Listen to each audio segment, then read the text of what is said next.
My aloof roommate is physically linked to my water cup. I twist the cap and he groans. I take a sip and he licks his lips. But when I poured bubble tea into it and took a few hard pulls on the straw, he lunged at me and snatched the cup away. Don't suck. My cheap plastic water bottle hit the dorm floor and shattered. Great. My roommate, Sebastian, slid a drawer open and pulled out a cup. Here, take this. It was a glass tumbler. High quality stuff. It had these transparent purple lavender flowers swirling around the glass. The lid had a small, tight silicone hole tailored for a straw. It looked brand new. Pristine. I was honestly a little shook. Thanks, man. He avoided my eyes, turning his back to me to focus on his gaming rig. I carefully twisted the lid open. Immediately, a suppressed, low groan came from Sebastian's direction. I poured some warm water in and took a sip. Sebastian sucked in a sharp, jagged breath. His hand on the mechanical keyboard trembled, his fingers slipping off the keys. He licked his lips, looking like he was enduring some kind of torture or intense pleasure. His lips were thin, the Cupid's bow sharp like a knife. Looking at them made me want to bite them. Yeah, okay, I admit it. I'm into Sebastian. I swear to God, before I met him, I was the straightest guy in the state. After high school, my only plan was to get to college and bang a hot, bubbly cheerleader. But the moment I walked into this dorm and saw Sebastian,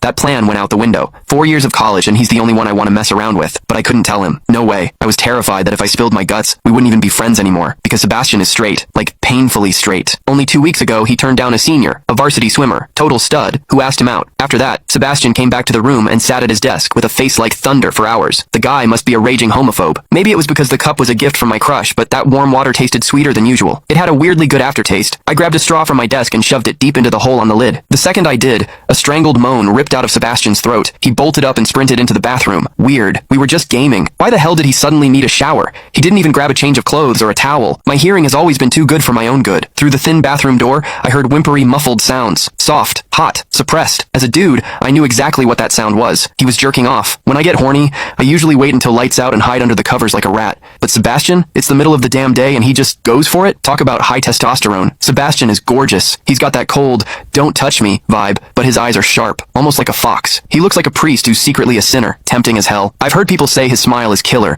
but I've never actually seen it. Sitting there, I couldn't help but picture what was happening behind that door. That aloof, icy face flushed with heat. His lean, muscular body. The veins popping on the back of his hand as he gripped himself. Does he keep that cold expression even when he's beating his meat? My thoughts were getting way too dirty. My face felt hot. After a long time, I heard a final, guttural grunt from the bathroom. The door clicked open, and Sebastian walked out. His face was bright red, a sheen of sweat glistening on his forehead. There was a visible tooth mark on his lower lip where he'd bitten down too hard. He walked straight to his wardrobe, grabbed fresh clothes, and went right back into the bathroom. Then the shower turned on. Okay, now he was actually cleaning up. The mental image of him panting in there made my throat dry. I grabbed the glass tumbler again and chugged a few large gulps. The water in the bathroom stopped, then started again. It took him forever to come out. When he finally did, he looked at me with this weird, resentful glare. Strange. Was I imagining things? Sebastian sat back down to game, and I poured myself another refill. I wasn't really thirsty anymore. Click the link in my bio to get the full story for free.